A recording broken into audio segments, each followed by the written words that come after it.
Penyidik Kejaksaan Tinggi Aceh menyita uang dari perusahaan PT Perikanan Nusantara sebesar 36 miliar lebih. Uang tersebut merupakan barang bukti kerugian negara yang disita Kejati Aceh dari PT Perinus dalam perkara dugaan korupsi pengadaan keramba jaring apung yang berlokasi di Sabang pada tahun 2017 lalu. Penyitaan uang tersebut dilakukan berdasarkan surat yang dikeluarkan pengadilan dalam rangka untuk perlengkapan barang bukti kasus dugaan korupsi proyek pengadaan keramba jaring apung oleh Kementerian Kelautan dan Perikanan Republik Indonesia di Kota Sabang tahun anggaran APBN 2017. Kasipenkum Kejati Aceh Munawal Hadi menjelaskan, uang tersebut merupakan barang bukti kerugian negara yang disita Kejati Aceh dari PT Perinus dalam perkara dugaan korupsi pengadaan keramba jaring apung yang berlokasi di Sabang. Ini jumlah uangnya 36 miliar 260 juta 875 ribu rupiah.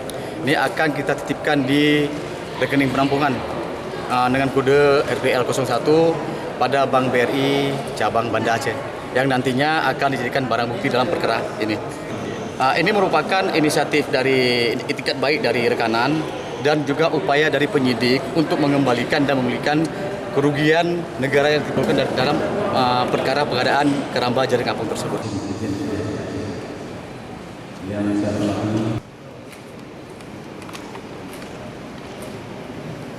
Dari kasus dugaan korupsi ini, Kejati Aceh telah memeriksa 19 orang saksi terkait proyek keramba jaring apung Kementerian Kelautan dan Perikanan Republik Indonesia, di antaranya Eselon 1 Dirjen Perikanan Budidaya, yaitu Slamet Subyoko, Direktur Utama PT Perinus M. Yana Aditya.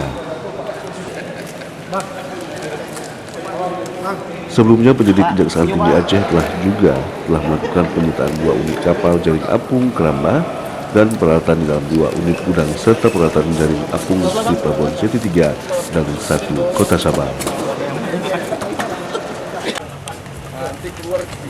Penyitaan uang tersebut dilakukan berdasarkan surat yang dikeluarkan pengadilan dalam rangka untuk kelengkapan barang bukti kasus dugaan korupsi proyek pengadaan keramba jaring apung oleh Kementerian Kelautan dan Perikanan Republik Indonesia di Kota Sabang tahun anggaran APBN 2017 lalu.